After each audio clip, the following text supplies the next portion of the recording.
विपक्ष के गठबंधन इंडिया से बीजेपी इतनी परेशान हो चुकी है कि उसने लड़ाई इंडिया बनाम भारत की शुरू कर दी है। ये विपक्षी नहीं, देश के प्रति नफरत का परिणाम है कि सरकार अब देश का नाम इंडिया नहीं सुनना चाहती। सरकार सभी काम भारत नाम से करने लगी है और वो जनता को इंडिया और भारत में बांटना चाहती है। लेकिन क्या देश में भारत और इंडिया अलग अलग हैं? अगर बीजेपी के चश्मे से देखा जाए तो हाँ। एक तरफ अडानी, अंबानी और उद्योगपतियों का इंडिया है जिनके साथ सरकार खुद खड़ी है, तो वहीं दूसरी तरफ गरीबी, महंगाई और बेरोजगारी से लड़ता भारत है जो असहाय है। मणिपुर में क्या जल रहा, इंडिया या भारत?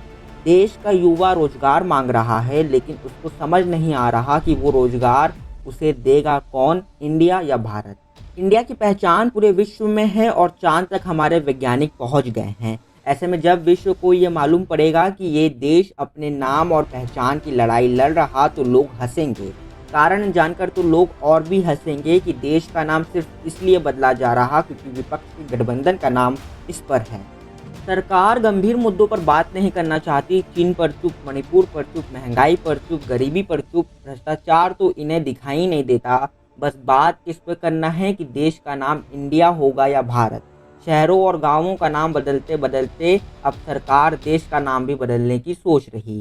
क्या ये डर है विपक्ष से? अगर कल को विपक्ष अपने गठबंधन का नाम इंडिया के साथ साथ भारत भी रख लेता तो क्या बीजेपी भारत का नाम भी बदल कर मोदी कर देती?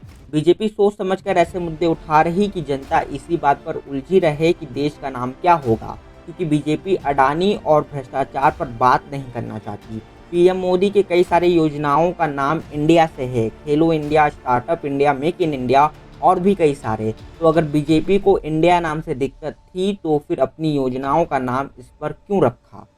असल में सच्चाई ये है कि बीजेपी 2024 का मुद्दा सेट करने में लगी है। बीजेपी विपक्ष को अपने पिच पर बैटिंग करवाना चाहती है। विपक्ष ने अपना नाम इंडिया रखा तो बीजेपी चाहती तो एनडीए का नाम बदलकर भारत रख सकती थी, पर उसने ऐसा नहीं किया। उसकी जगह उसने ये अफवाह फैलाना शुरू किया कि इंडिया के जगह देश का नाम अब भारत होगा, जो कि नामुमकिन जैसा है क्योंकि हमारे संविधान में साफ साफ लिखा है कि इंडिया दैट इज़ भारत, यानी कि इंडिया ही भारत है और भारत ही इंडिया। लेकिन बीजेपी ने सिर्फ ध्यान भटकाने के लिए ऐसा एजेंडा तैयार किया कि पूरा का पूरा देश सारी बातों को छोड़ सिर्फ इस पर बहस करने लगे कि देश का नाम क्या होगा। इससे राहुल गांधी की वो बात सही साबित हो रही जिसमें उन्होंने कहा था कि चोर चोरी करने आता है तो सबसे पहले ध्यान भटकाता है। पहले वो आपके ध्यान को इधर करता है, आपके ध्यान को लेकर उधर ले जाता है। भाई और बहनों, ये जो करा जा रहा है आपके ध्यान को हटाने के लिए किया जा रहा है। अब क्या है आपकी राय, कमेंट करके बताएं और वीडियो अच्छा लगा तो लाइक करके चैनल को सब्सक्राइब कर लें और बने रहे हमारे साथ। मिलते हैं अगले वीडियो में। धन्यवाद।